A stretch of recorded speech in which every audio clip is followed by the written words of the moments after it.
സംസ്ഥാനത്തിന്റെ ഭരണസിരാ കേന്ദ്രത്തിൽ രാഷ്ട്രപതിയോട് ഐത്തം കൽപ്പിച്ച പിണറായി സർക്കാർ.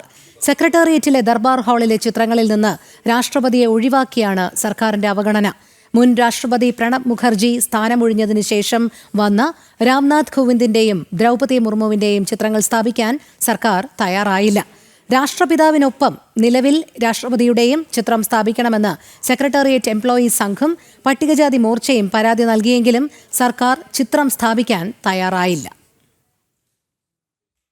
സംസ്ഥാനത്തെ ഭരണസിരാ കേന്ദ്രത്തിൽ ചരിത്ര പ്രാധാന്യമുള്ള ദർബാർ ഹാളിലാണ് സർക്കാർ രാഷ്ട്രപതിയോട് അവഗണന കാട്ടിയത്. നിലവിലെ രാഷ്ട്രപതിയുടെ ചിത്രം സ്ഥാപിക്കുന്ന സ്ഥലമൊഴിച്ചിട്ടാണ് സർക്കാരിന്റെ അവഗണന. മുൻ രാഷ്ട്രപതി പ്രണബ് മുഖർജി സ്ഥാനമൊഴിഞ്ഞതിനു ശേഷം വന്ന 2 രാഷ്ട്രപതിമാരുടെയും ചിത്രം ദർബാർ ഹാളിൽ സ്ഥാപിക്കാൻ സർക്കാർ തയ്യാറായില്ല.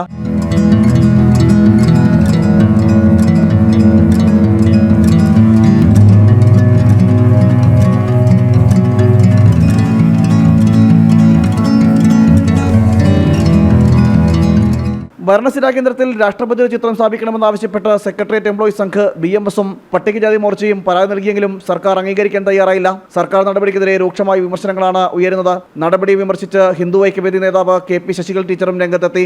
അടിസ്ഥാന വർഗ ജനവിഭാഗങ്ങളോടുള്ള സർക്കാരിന്റെ സമീപനത്തിന്റെ ഉദാഹരണമാണ് ഇതെന്നും ടീച്ചർ വിമർശിച്ചു.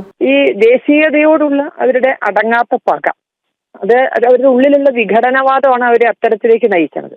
ഇത് ഭാരതത്തിന്റെ ഭാഗമാണ് എന്ന് അംഗീകരിക്കാനുള്ള ചെറിയൊരു ബുദ്ധിമുട്ട്. ഇതൊക്കെ എന്തൊക്കെ പറയുമ്പോഴും അവരുടെ ഉള്ളിലാണ് ഇപ്പോഴും ജാതീയതയും അതും അല്ലെങ്കിൽ ആ ഒരു സവർണ മനോഭാവമൊക്കെ ഉള്ളത്. മുൻകാലങ്ങളിലെല്ലാം സെക്രട്ടേറിയറ്റിലെ ദർബാർ ഹാളിൽ അതത് കാലം സ്ഥാനം അലങ്കരിച്ചിരുന്ന രാഷ്ട്രപതിമാരുടെ ചിത്രങ്ങൾ സ്ഥാപിക്കുമായിരുന്നു. എന്നാൽ പ്രണബ് മുഖർജി സ്ഥാനാവരോഹണം ചെയ്തതിനു ശേഷം വന്ന രാംനാഥ് കോവിന്ദിന്റെയും ദ്രൗപദി മുർമുവിന്റെയും ചിത്രം സ്ഥാപിക്കേണ്ട എന്ന നിലപാടാണ് സംസ്ഥാന സർക്കാർ സ്വീകരിച്ചത്.